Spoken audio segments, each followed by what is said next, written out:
every crime is a wound on the world. We're here to dissect it, layer by layer, to find the truth buried within. This is Anatomy of Crime. The sound of safety is usually silence. It is the quiet hum of a refrigerator, the settling of floorboards, the rhythm of a partner breathing beside you in the dark. For Breonna Taylor and Kenneth Walker, shortly after midnight on March 13, 2020, safety was a movie playing softly in the bedroom of apartment 4 at 3003 Springfield Drive in Louisville, Kentucky. They were drifting off, secure in the belief that the locked door, standing between them and the outside world, was an absolute barrier. But safety is a fragile construct, maintained by laws, procedures, and the competency of the people sworn to uphold them. In this episode, we are not just recounting a tragedy, we are dissecting the anatomy of a catastrophic procedural failure. We are examining how a narcotics investigation targeting a man 10 miles away bled into this quiet apartment through a chain of bureaucratic assumptions, outdated tactical doctrines, and a warrant process that prioritized aggression over accuracy. We are peeling back the layers of the Breonna Taylor case to look at the anatomy of the raid itself. We will analyze the mechanics of the no-knock warrant, the ballistics of the hallway firefight, the paralysis of the post-incident investigation, and the agonizing legal battles that followed. This is an examination of what happens when the machinery of the justice system malfunctions with lethal force. To understand the end, we must understand the beginning. We must look at the Place-Based Investigations Squad, or PBI, a unit within the Louisville Metro Police Department designed to target locations associated with violent crime and narcotics. In early 2020, their target was Jamarcus Glover. Glover was a known figure to the police, a man suspected of running a drug operation involving crack cocaine and fentanyl. The police had been surveilling Glover for months. They had tracked his movements, his vehicles, and his associates. This is where Breonna Taylor enters the periphery of the investigation. Taylor was 26 years old, an emergency room technician with dreams of becoming a nurse. She had a past relationship with Glover, one she had severed, but not entirely erased. Glover still used her address for mail and on occasion had been seen picking up packages there. For the PBI squad, specifically Detective Joshua Janes, these tenuous links were enough to build a narrative. The narrative was that Taylor's apartment was a soft target, a stash house where Glover might be keeping money or drugs to avoid heat at his primary trap houses.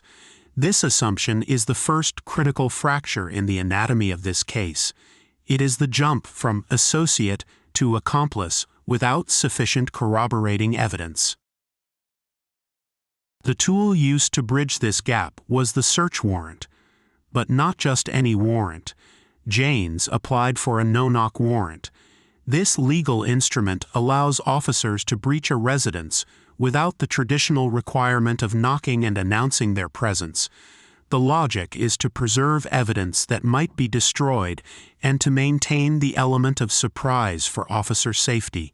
However, the threshold for obtaining such a warrant is supposed to be high. In the affidavit submitted to Circuit Court Judge Mary Shaw, Detective Janes claimed that he had verified through a U.S. postal inspector that Glover was receiving packages suspected of containing drugs at Taylor's apartment. This was the linchpin. This was the probable cause that tied the violence of the drug trade to the quiet of Springfield Drive. We now know, based on subsequent federal investigations and plea agreements, that this claim was false. Janes had not verified this with a postal inspector. In fact, a postal inspector had told another agency that there were no suspicious packages. The warrant, the legal document that authorized the state to smash through Breonna Taylor's door, was built on a fabrication. This is the anatomical heart of the tragedy, a lie stamped with judicial authority. Let us move to the night of March 12th going into March 13th. The PBI squad briefed for a simultaneous operation. They would hit several locations at once to prevent Glover and his associates from warning each other, while the main tactical teams, including SWAT, were assigned to Glover's trap houses. A different unit was assigned to Breonna Taylor's apartment. This unit was not a full SWAT team. It was a group of plainclothes officers from the Criminal Interdiction Division, wearing tactical vests with police across the chest. Among them were Sergeant Jonathan Mattingly and Detectives Miles Cosgrove and Brett Hankison. The decision to send non-SWAT personnel to execute a high-risk warrant at midnight is another failure point we must scrutinize. SWAT teams are trained specifically for dynamic entries, threat assessment, and de-escalation in high-stress environments.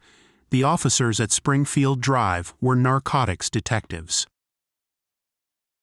The officers arrived in unmarked vehicles. It was approximately 12:40 a.m. The apartment complex was dark. Inside apartment 4, Taylor and Walker were in bed. Walker was a licensed gun owner, a man with no criminal record who took the responsibility of protection seriously. The officers approached the door. This brings us to the most contested few seconds of the entire case. The warrant authorized a no-knock entry. However, the officers would later claim that they were instructed to knock and announce anyway, effectively downgrading the operation on the fly. They testified that they knocked on the door and announced police search warrant multiple times. Inside the apartment, Kenneth Walker and Breonna Taylor heard something very different. Walker testified that they heard a loud banging at the door. He called out, asking who it was. He received no answer. The banging continued, louder and more aggressive. He asked again, "Who is it?" Again, silence. To Walker and Taylor, this was not the police. This was a home invasion. It is crucial to understand the psychology here. Glover, Taylor's ex-boyfriend, had enemies. The couple was terrified. Walker retrieved his legally owned 9mm handgun. He and Taylor moved into the hallway. The door unhinged. The battering ram struck. The door flew open. In the dim light of the hallway, Walker saw shadowy figures breaching the threshold. He did not see uniforms. He did not hear police. He saw a threat, acting under the castle doctrine, which permits the use of deadly force to protect one's home from an intruder. Walker fired a single warning shot toward the ground near the door. That bullet struck Sergeant Jonathan Mattingly in the leg, severing his femoral artery. It was a grave injury, one that immediately escalated the situation from a breach to a firefight. The reaction from the officers was instantaneous and overwhelming. This is the anatomy of contagious fire. Mattingly, falling back, fired 6 shots into the apartment. Detective Cosgrove, seeing his sergeant go down, fired 16 shots. But it is the actions of Detective Brett Hankison that deviate most wildly from police protocol. Hankison ran to the side of the apartment building. He fired 10 shots through the covered patio door and a window, shooting blindly into the apartment from the outside. He could not see a target. He could not identify a threat.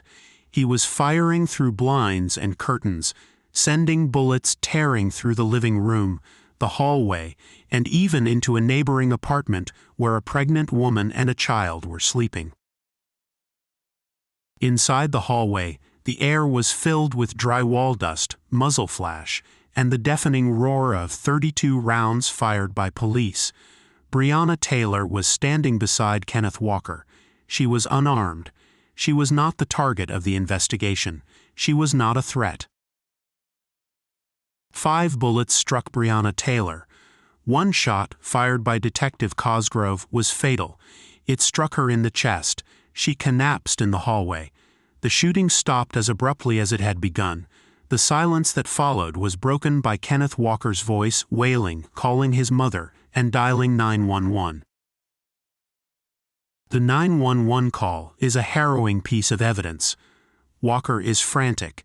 He tells the dispatcher, "Somebody kicked in the door and shot my girlfriend." He does not say, "the police." Even after the shooting, even after the smoke cleared, Kenneth Walker did not know that the men who had just killed the woman he loved were law enforcement officers. He thought they were criminals. This fact alone speaks volumes about the failure of the officers to clearly identify themselves, regardless of their testimony. The immediate aftermath of the shooting reveals the chaotic anatomy of a botched operation. Walker surrendered when he finally realized the people outside were police. He was dragged out, arrested, and threatened. He was told he was going to prison for the rest of his life. Inside, Breonna Taylor lay dying. No medical aid was immediately rendered to her by the officers on the scene, who were focused on evacuating Mattingly. For hours, Taylor's body remained in the hallway. The scene was unsecured in a way that contaminated the integrity of the investigation, but the corruption of the process ran deeper than the crime scene tape. In the initial incident report filed after the raid, the box for forced entry was checked no. The box for injuries was checked no. This was despite the fact that a battering ram had been used and a woman was dead. The report listed Breonna Taylor's injuries as none. This administrative erasure of reality is a chilling component of the bureaucratic shield that often descends after officer-involved shootings. It suggests a reflex to sanitize, to minimize, and to obscure. As the sun rose on March 13th, the narrative was already being constructed. The police announced a successful raid against a drug ring. Kenneth Walker was charged with attempted murder of a police officer. Breonna Taylor was a footnote, a casualty in the war on drugs. For weeks, the case sat in obscurity. The anatomy of silence in this case is as significant as the anatomy of the violence. It was the onset of the COVID-19 pandemic, and the world was distracted. It took the relentless work of Taylor's family and local activists to pierce through the noise. When they did, the discrepancies began to surface. The central question became the legitimacy of the warrant and the conduct of the raid. We must look at the legal anatomy here. The grand jury proceedings, led by Kentucky Attorney General Daniel Cameron, became a flashpoint for national outrage. The grand jury is a secret proceeding. The prosecutor presents evidence, and the jury decides if there is probable cause to indict. In the Taylor case, the public expected charges of manslaughter or murder. Instead, the only charges returned were 3 counts of wanton endangerment against Brett Hankison. Crucially, these charges were not for the shots that killed Breonna Taylor. They were for the shots Hankison fired that penetrated the neighbor's apartment. The legal system, in this moment, seemed to say that the bullets that missed were a crime, but the bullets that killed were justified. The justification relied on the legal principle of self-defense. Because Kenneth Walker fired first, the officers, specifically Mattingly and Cosgrove, were deemed to be acting in self-defense when they returned fire. Under Kentucky law, if officers are fired upon, they have the right to defend themselves, even if the initial reason for being there was flawed. The tragedy of the botched raid does not legally negate the officer's right to survival in the moment of the shooting. This is the lawful but awful doctrine that often protects law enforcement in these scenarios. However, this legal analysis ignored the root cause, the fraudulent warrant. if the officers had no legal right to be there because the warrant was obtained through perjury, does the self-defense claim hold? This is where the federal government eventually stepped in, dissecting the anatomy of the lie that started it all. The Department of Justice, years later, would bring civil rights charges against 4 officers, Joshua Janes, Brett Hankison, and 2 other detectives involved in the warrant application. They alleged a conspiracy to violate Breonna Taylor's civil rights by falsifying the affidavit and later covering up the falsehoods. This federal intervention acknowledged what the state charges did not, that the crime wasn't just the shooting, the crime was the raid itself. We must also examine the forensic anatomy of the scene. The ballistics report was complex. The FBI eventually concluded that Detective Cosgrove fired the fatal shot, but the chaotic nature of the spray of bullets made it initially difficult to determine who did what. Hankison's blind firing was a tactical abomination. Firing without target acquisition violates the most basic rule of firearms safety: know your target and what is beyond it. His actions were not just negligent, they were wanton, exhibiting an extreme indifference to the value of human life. The psychological anatomy of the officers is also relevant. They were operating in a high-stress environment, primed by intelligence that told them they were hitting a dangerous trap house.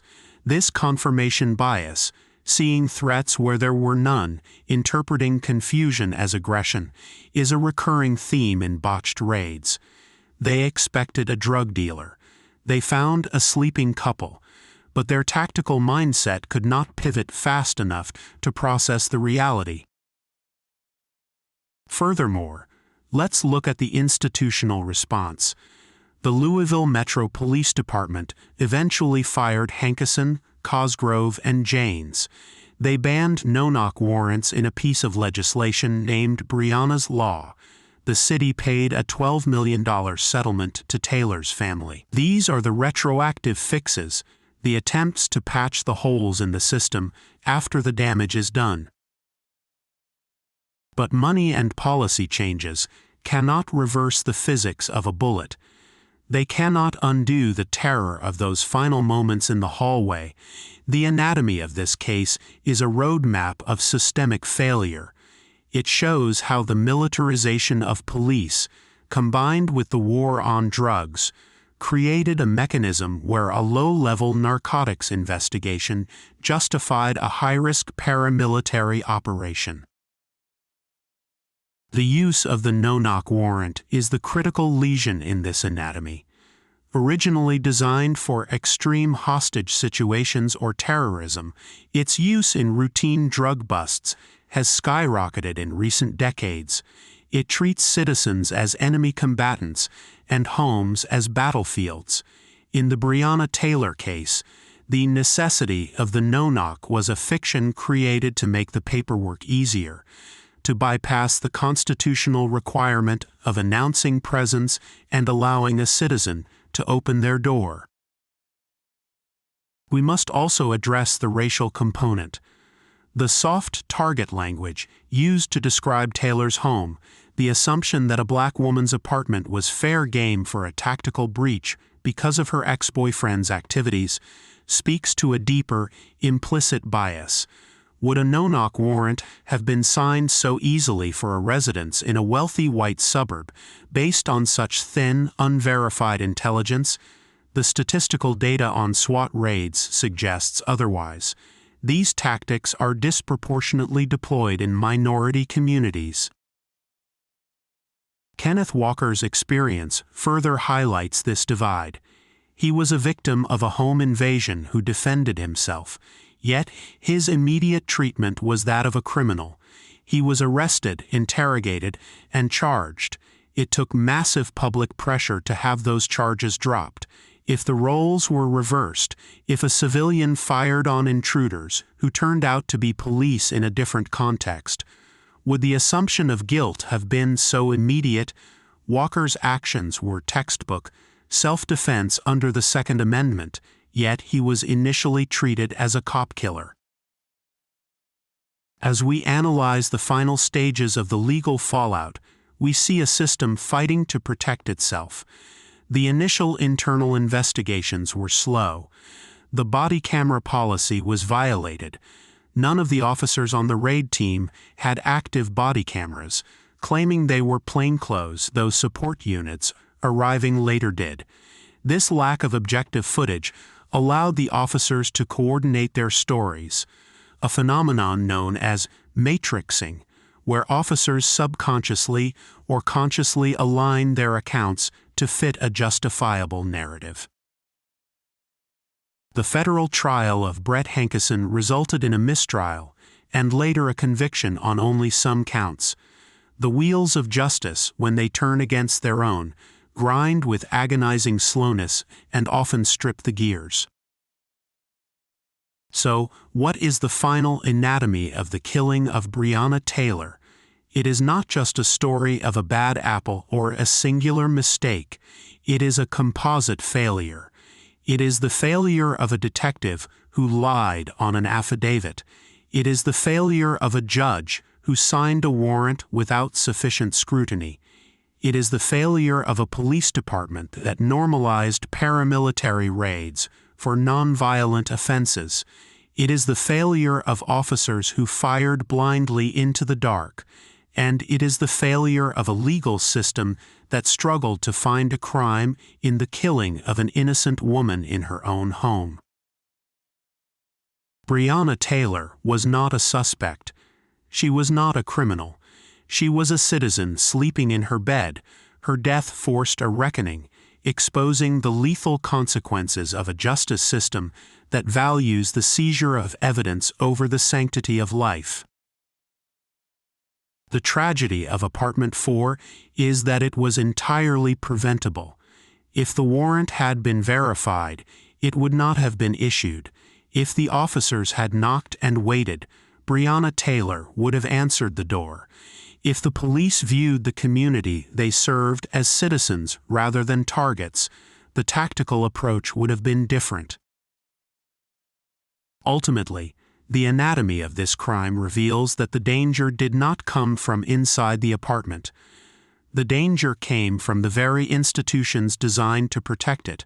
When we look at the bullet holes in the drywall, the shattered patio door, and the empty space where a vibrant young woman used to be, we are looking at the cost of a system that forgot its purpose. We are left with the haunting reality that in the eyes of the state, on that night, the walls of Breonna Taylor's home were not a sanctuary. They were merely obstacles to be breached. And until the anatomy of our policing changes fundamental, the sound of a battering ram will continue to be the sound of a system breaking its promise to the people. This has been Anatomy of Crime, where the truth is never simple, but always worth seeking.